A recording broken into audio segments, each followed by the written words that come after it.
দেশের ৬ সিটি কর্পোরেশনে প্রশাসক নিয়োগ দিয়েছে সরকার। রোববার স্থানীয় সরকার বিভাগের প্রজ্ঞাপনে এ তথ্য জানানো হয়। ঢাকা দক্ষিণ সিটি কর্পোরেশনে নিয়োগ পেয়েছেন মোহাম্মদ আব্দুস সালাম। মোহাম্মদ শফিকুল ইসলাম খানকে ঢাকা উত্তর সিটির দায়িত্ব দেওয়া হয়েছে। এছাড়া খুলনা সিটি কর্পোরেশনে নজরুল ইসলাম মঞ্জু, সিলেটে আব্দুল কাইয়ুম চৌধুরী, নারায়ণগঞ্জে মোহাম্মদ শাখাওয়াত হোসেন খান এবং গাজীপুর সিটি কর্পোরেশনে প্রশাসক হয়েছেন মোহাম্মদ শওকত হোসেন সরকার।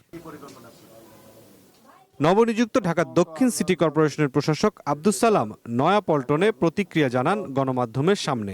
বলেন, দায়িত্ব পালনে নাগরিকদের সহায়তা চান তিনি। সিটি কর্পোরেশন বা সরকার একার পক্ষে সম্ভব না যদি জনগণের সহযোগিতা না আসে, এবং জনগণের ঢাকা মহানগরবাসীর দোয়া চাই, সহযোগিতা চাই। সবচেয়ে বড় কথা হলো যে সবার সহযোগিতা চাই, দল মত নির্বিশেষে। স্থানীয় সরকার মন্ত্রী মির্জা ফখরুল ইসলাম আলমগীর বলেন, নিয়ম নীতি থাকার কারণে সিটি কর্পোরেশনে প্রশাসক নিয়োগ দেওয়া হয়েছে। কিছু প্রথা আছে যেগুলো শেষ করেই অল্প সময়ের মধ্যে সিটি নির্বাচন দেওয়া হবে। স্টে সেফের ডাবল লেয়ার প্রোটেকশনই পিরিয়ডের হেভি ফ্লোর দিনগুলোতে আমাকে রাখে নিরাপদে। Stay safe.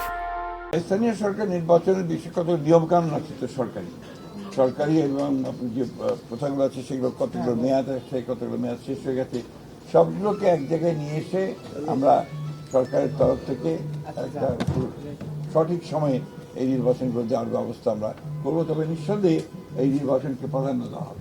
জনগণের সঙ্গে সম্পৃক্ততা থাকতে হবে, রাজনীতির সঙ্গে দলের সঙ্গে সম্পৃক্ততা থাকতে হবে। আমাদের দলের পক্ষ থেকে যারা দলের সঙ্গে সম্পৃক্ত আছেন তাদেরকে প্রাধান্য দেওয়া হবে। আওয়ামী লীগ ইস্যুতে স্থানীয় সরকার মন্ত্রী বলেন, দলটির কার্যক্রম এখনো নিষিদ্ধ, তাদের অফিস খোলার কথা নয়। এ বিষয়ে আইন অনুযায়ী পদক্ষেপ নেওয়া হবে। এটা আমরা চাইনি, এবং আমরা যেহেতু আপনার আইনগতভাবে বলা আছে যে তাদের কার্যক্রম নিষিদ্ধ, সেইভাবেই এটাকে।